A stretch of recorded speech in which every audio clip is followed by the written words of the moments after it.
Assalamualaikum warahmatullahi wabarakatuh. Jumpa lagi bersama saya di Silaban Channel. Selamat malam Kang Bro. Di kesempatan kali ini saya mau kembali bahas masalah karburator. Mengingat ada beberapa pertanyaan yang masuk di kolom komentar yang menanyakan masalah baut penyetel udara itu tidak ada reaksi saat diputar ke kanan mentok maupun keluar sampai mau copot. Jadi nggak ada reaksi ya, untuk suara mesin itu sama saja. Jadi seolah-olah untuk baut penyetel udara ini tidak berfungsi, Kang Bro. Oke ya, di sini saya akan coba menjawabnya.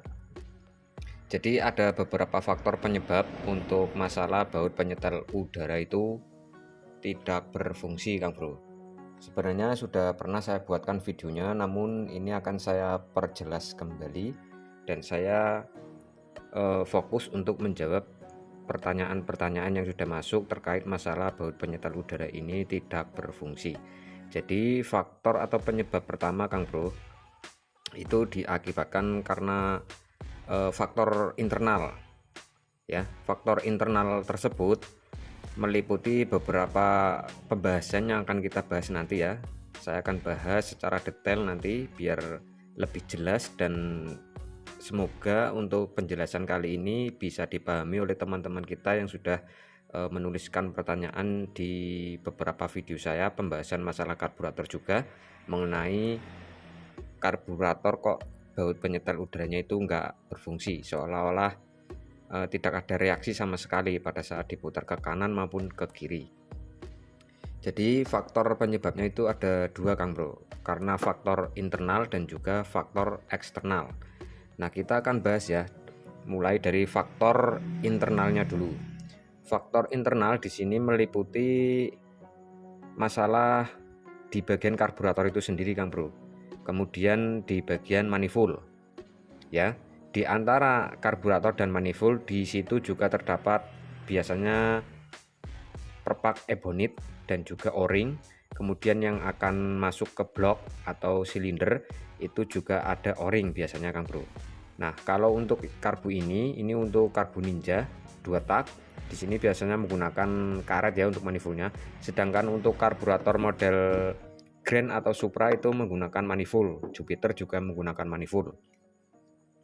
Jadi faktor internal itu dipengaruhi oleh beberapa penyebab, diantaranya ya dari karburator itu sendiri. Yang pertama dari lubang ini, Kang Bro. Ya, di depan sini ada 2 lubang ya. Ini lubang yang masuk ke pilot jet.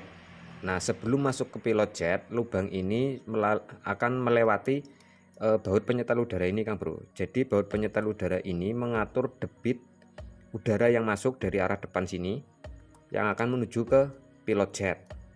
Jadi di sini bisa diatur melalui baut penyetelnya tadi, Kang Bro. Kalau misalkan bagian lubang yang satunya lagi ini menuju langsung ke bagian main jet. Jadi main jet dan pilot jet itu mendapat suplai udara dari luar melalui lubang venturi ini ya. 2 lubang venturi ini. Ada kalanya lubang venturi di depan sini cuma ada 1, Kang Bro. Itu biasanya tetap akan ada cabang kembali di bagian samping ya, menuju ke bagian pilot jet juga. 1 lubang, namun di situ ada 2 jalur. Seperti karburator kepunyaan Post One ataupun Yamaha Fish Air. Nah, di sini ada 1 lubang. Namun kalau diperhatikan di sisi samping sebelah sini ada lubang lagi, Kang Bro. Ini masuk ke bagian pilot jet, sebelumnya melalui baut penyetel udara juga di sini. Oke ya. Nah, untuk lubang ini perlu diperhatikan, Kang Bro. Ini bisa menjadi salah satu penyebabnya untuk baut penyetel udara itu tidak berfungsi atau tidak ada reaksi saat diputar ke kanan maupun ke kiri. Jadi lubang ini biasanya itu kotor atau mampet. Itu faktor penyebab pertama ya. Jadi pastikan kalau misalkan karburator kalian saat diputar baut penyetelnya ini nggak ada reaksi sama sekali, pastikan dulu untuk lubang ini lancar, nggak tersumbat atau ada kotoran, dibersihkan ya. Kemudian untuk faktor penyebab berikutnya masih di seputaran karburator itu sendiri, Kang Bro. Karena lubang ini menuju ke pilot jet, maka perhatikan juga di bagian pilot jetnya Kang Bro. Terkadang bagian pilot jet itu mampet, tersumbat oleh kotoran, itu juga akan menyebabkan baut ini susah untuk disetting, nggak ada reaksi saat dibuka maupun ditutup. Jadi pastikan juga kalau pilot jet ini nggak mampet, nggak buntu. Oke ya. Kemudian untuk faktor penyebab berikutnya Kang Bro, saya contohkan untuk karburator Grand di sini ya. Nah, di belakang sini ada packing ebonit dan juga o-ring. Kalau misalkan di area sini terjadi kebocoran Kang Bro, ini juga menjadi penyebab baut penyetel udara itu susah untuk disetting. Karena apa? Pada saat terjadi kebocoran di area sini, ya, yang di sini kan terpasang manifold. Nah, di packing ini atau di bagian o-ring ini, misalkan terjadi kebocoran, maka yang terjadi akan masuk udara dari luar tanpa melalui proses pencampuran dalam karburator. Seharusnya udara yang masuk ke ruang bakar itu harus melalui proses pencampuran di karburator antara udara dan BBM. Kalau misalkan ada udara luar yang masuk melalui belakang karbu tanpa melalui proses di dalam karburator, itu juga menjadi penyebab baut penyetel udara itu error atau susah disetting. Kemudian bagian manifold yang bawah yang menuju ke blok mesin itu juga terjadi kebocoran, kemungkinan bisa terjadi Kang Bro, karena di situ juga ada o-ring karet seperti ini ya. Kalau misalkan nggak pakai o-ring, ada juga yang dipasang menggunakan ebonit, kemudian ditambahkan pakai kertas, itu juga ada. Nah, intinya di bagian manifold packing-packingnya entah yang di atas maupun yang di bawah itu usahakan jangan sampai ada kebocoran. Kalau misalkan ada kebocoran, dipastikan untuk baut penyetel udara itu juga susah sekali untuk di style atau di setting. Nah, faktor berikutnya Kang Bro, masih di bagian karburator itu sendiri ya permasalahannya. Baut penyetel udara ini Kang Bro, ini saya coba lepas dulu. Oke. Nah, ini contoh yang sudah nggak lengkap ya. Nah, di bagian baut penyetel ini Kang Bro, seharusnya di ujung sini ada sebuah o-ring kecil, ada ring dan juga o-ring kecil atau karet kecil.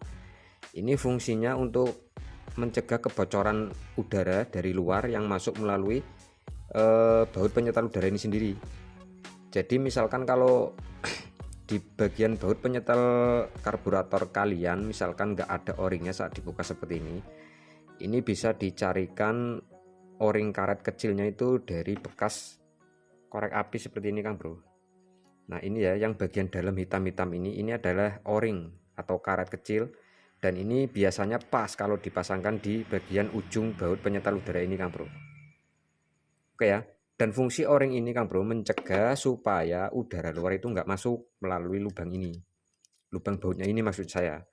Jadi udara itu fokus masuk melalui lubang di depan venturi ini, nggak boleh ada kebocoran dari arah sini.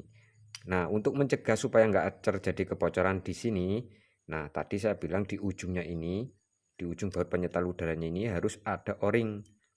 Syukur-syukur ada ring kecilnya juga untuk melandasi supaya bagian o-ring atau karetnya itu nggak mudah rusak saat dikencangkan, saat diputar-putar ya untuk baut penyetelnya ini.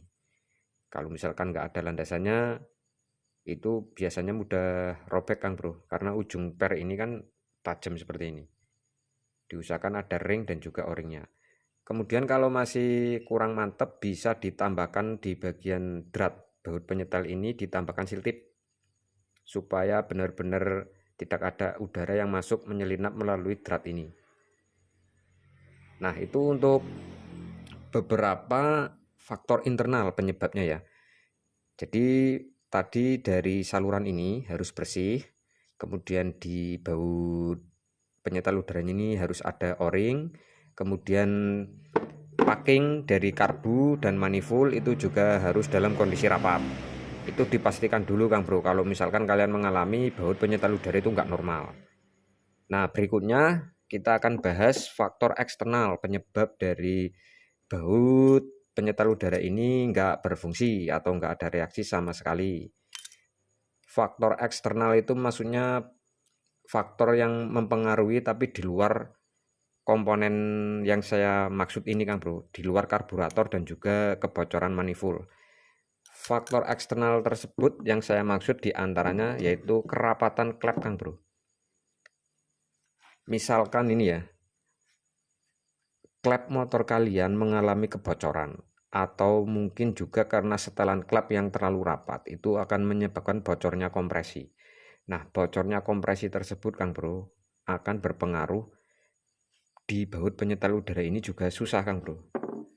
Jadi pastikan juga ya, kalau misalkan tadi sudah dicek di bagian faktor internalnya itu sudah beres semua, kemudian coba cek di bagian klepnya, apakah mengalami kebocoran, apakah penyetel klepnya itu, setelan klepnya itu terlalu rapat atau tidak, itu bisa dicek. Kalau misalkan dari bagian internal tadi sudah dibetulkan semua, sudah beres, tapi kok masih susah untuk disetting baut penyetelnya ini, lakukan pengecekan di bagian kompresi. Artinya ada kebocoran kompresi atau enggak. Ya, kalau misalkan dari klep oke, kemudian kita cek kembali pula di bagian yang lain, misalkan di pengapian. Pengapian Kang Bro, pengapian yang lemah. Jadi itu yang lebih susah itu membedakan antara pengapian yang lemah atau karena memang faktor penyebabnya itu di karburator saja.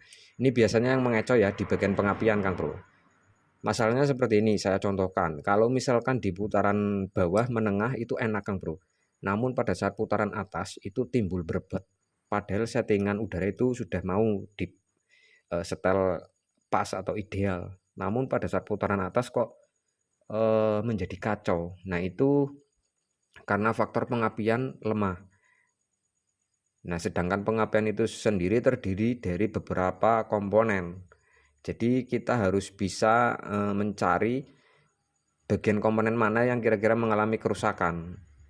Nah, penyebab motor di putaran atas berebet akibat dari faktor pengapian tersebut Kang Bro, debit bahan bakar itu banyak yang masuk ke ruang bakar namun tidak bisa terbakar secara sempurna. Artinya bensin yang masuk banyak namun apinya itu tidak mampu membakar secara keseluruhan atau secara sempurna di ruang bakar, sehingga menyebabkan masih ada BBM yang terbuang atau terjadi campuran yang kaya, istilahnya seperti itu. Jadi akan timbul berebet Kang Bro kalau misalkan pengapian itu lemah. Nah, faktor eksternal berikutnya Kang Bro di bagian top timing. Kalau misalkan untuk motor 4 tak ya, top timing itu juga penting. Kalau misalkan top timing nggak tepat, itu juga pasti berpengaruh ke bagian setelan karburator. Setelan udara ini susah sekali untuk dicari setelan idealnya. Top timing. Kemudian ke berikutnya ini untuk membedakan antara karburator yang menggunakan kran seperti ini, manual, seperti Astrea Grand maupun Supra. Ini kan dari arah tangki bahan bakar langsung masuk ke karbu Kang Bro. Nah, di sini sebenarnya ada kran manual ya, bisa ditutup dibuka secara manual. Nah, sedangkan untuk beberapa motor yang lain itu juga ada yang menggunakan kran membran otomatis, di mana untuk sistem kerjanya dari kran membran tersebut, dia akan membuka saluran dari tangki menuju karbu itu berdasarkan isapan dari manifold. Jadi di belakang sini di manifold itu dilengkapi dengan isap yang menuju ke keran bensin tersebut. Jadi dia prinsipnya menghisap, kemudian membran yang ada pada keran tersebut akan membuka saluran dari tangki langsung menuju ke karbu. Nah, misalkan ini Kang Bro, untuk bagian diafragma atau membran dari keran tersebut mengalami kerusakan atau sudah jebol, biasanya dari saluran isap tersebut justru akan mengalir pula bahan bakar Kang Bro. Nah, di situ masalahnya ya, terkadang juga bisa menjadi penyebab untuk baut penyetel udara itu jadi ngaco atau susah sekali dipasin. Karena apa? Dari saluran isap tersebut, karena membran sudah jebol Kang Bro, biasanya itu bahan bakar justru masuk juga melalui selang isap tersebut.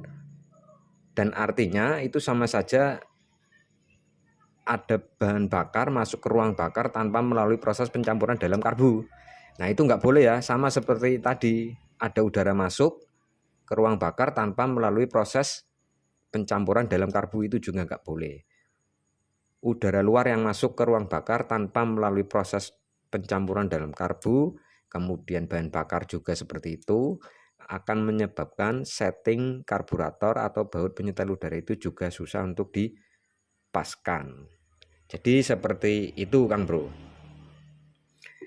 Mungkin itu saja penjelasannya untuk video kali ini. Semoga bisa menjawab pertanyaan dari beberapa kawan-kawan kita.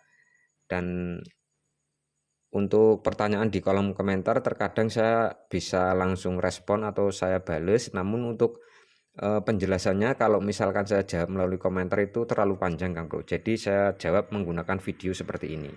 Jadi tadi ada beberapa penyebab ya, internal, eksternal. Untuk internal itu apa saja, kemudian eksternal apa saja, itu sudah kurang lebih saya jelaskan secara detail.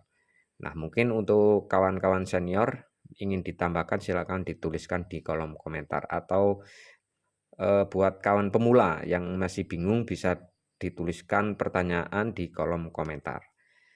Oke ya, demikian untuk video kali ini, semoga bermanfaat. Selanjutnya jangan lupa ditekan tombol like, dan juga buat yang baru menemukan channel saya ini, ditekan tombol subscribe dan juga aktifkan tombol loncengnya supaya nggak ketinggalan setiap saya upload video-video terbaru. Akhir kata saya Silaban pamit undur diri. Wassalamualaikum warahmatullahi wabarakatuh. Sampai ketemu lagi di video selanjutnya. Salam otomotif.